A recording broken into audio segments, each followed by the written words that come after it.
আজ আমি আপনাদের সামনে ৮ সংখ্যা নিয়ে আলোচনা করব। অর্থাৎ যে সমস্ত জাতকেরা মাসের ৮ তারিখে জন্মগ্রহণ করেছেন তাদের চারিত্রিক বৈশিষ্ট্য, শিক্ষা, কর্ম, স্বভাব কেমন হতে পারে সে ব্যাপারে বিশেষ কয়েকটি টিপস দেওয়ার চেষ্টা করছি। নমস্কার, ম্যাজিক নাম্বার থেকে আপনাদের সঙ্গে আমি বিজয়। ৮ সংখ্যাটিকে শনির সংখ্যা বলা হয়ে থাকে। এই আমরা যতগুলি প্ল্যানেট নিয়ে থাকি সব প্ল্যানেটের থেকে শনি স্যাটার্ন প্ল্যানেট সব থেকে স্লো ঘুরে থাকে। এই কারণে এই জাতকের জীবনে যা কিছু ঘটবে আস্তে আস্তে স্লোলি ঘটতে থাকবে। আমরা যখন ইংরেজির ৮ সংখ্যাকে দেখি তখন দেখা যায় যে এই সংখ্যার কোনো শুরুও নেই, শেষও নেই। অর্থাৎ ইংরেজির ৮ সংখ্যা লেখার সময় আপনি যেখান থেকে স্টার্ট করলেন সেখান থেকে বৃত্ত কমপ্লিট করে আবার যখন স্টার্টিং পয়েন্টে আসবেন তখনই এই ৮ সংখ্যার পূর্ণতা পাবে। অর্থাৎ এই জাতকেরা কোনো কাজ শুরু থেকে দেরি হবে, শুরু থেকে যদি ধৈর্য ধরে সেই কাজটাকে চালিয়ে যেতে পারেন শেষে এদের সফলতা আসবেই। অন্যদিকে দেখা গেছে যে শূন্য, দুটি শূন্যকে যদি একটি শূন্য উপরে এবং আরেকটি শূন্য নিচে রেখে দেওয়া হয় তখনই ৮ সংখ্যাটি তৈরি হয়। শূন্যকে আমরা অসীম বলে চিহ্নিত করে থাকি। যখনই দুটো শূন্য পরস্পর উপর নিচে মিলিত হয়ে ৮ সংখ্যাটি তৈরি হলো তখনই ৮ সংখ্যা মিরাকেল হলো। এই কারণে ৮ সংখ্যাকে সবচেয়ে শক্তিশালী সংখ্যা ধরা হয়ে থাকে। এই জাতকেরা কখনো ন্যায়ের পথ থেকে সরে আসে না। এরা ভাগ্যের উপর নিজেকে কখনো সঁপে দিতে চায় না। সবসময় পরিশ্রম দ্বারা নিজেকে সফলতার দিকে এগিয়ে নিয়ে যাওয়ার চেষ্টা করে।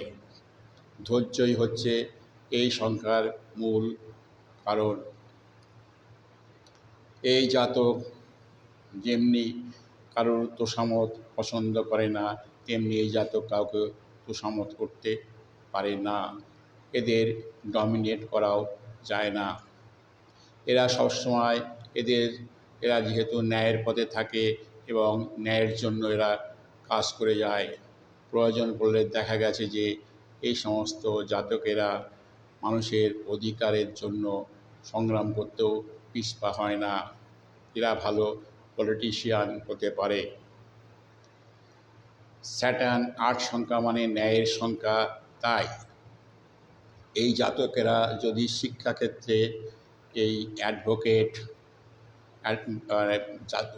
জুডিশিয়াল সেক্টর অর্থাৎ অ্যাডভোকেট, জাজ, ব্যারিস্টার এই সমস্ত লাইন নিয়ে পড়াশুনো করে তাদের এবং সেই লাইনেই যায় তাহলে এদের সফলতার হার যথেষ্ট ভালো হতে পারে।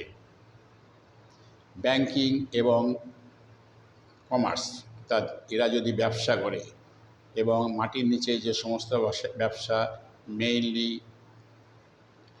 বিল্ডিং ম্যাটেরিয়ালস এ সমস্ত ব্যবসা যদি এরা করে থাকে তাতে এদের সফলতার হার যথেষ্ট ভালো হয়ে থাকে। এরা ভালো ফিলোসফার, অ্যাডমিনিস্ট্রেটর হওয়ারও ক্ষমতা রাখে। প্রাচ্য সংস্কৃতি সম্বন্ধে এদেরও ভালো দক্ষতা থাকে। কম্পিউটার ইঞ্জিনিয়ারও এরা হতে পারে।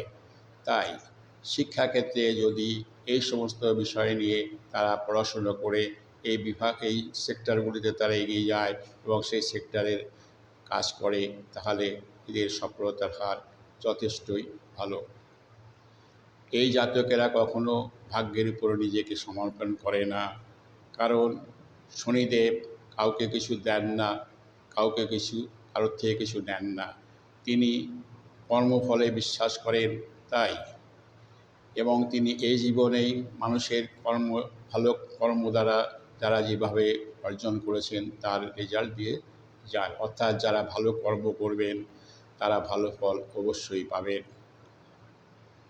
তাই এ সমস্ত জাতকেরা যদি ধৈর্য ধরে নির্দিষ্ট কর্মের দিকে এগিয়ে যান, সফলতা এদের আসবেই, হয়তোবা দেরি হবে।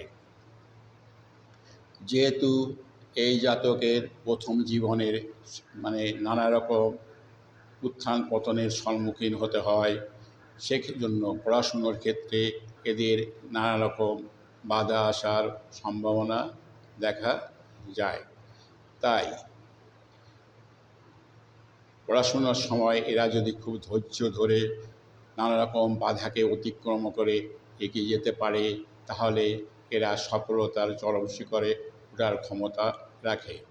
অন্যদিকে দেখা গেছে যে এই ধরনের জাতকেরা মানে তারা ধৈর্য হারিয়ে ফেলে এবং পড়াশুনো সেইভাবে ধৈর্য ধরে এগোতে পারে না, ফলে এদের রেজাল্ট তত ভালো হয় না।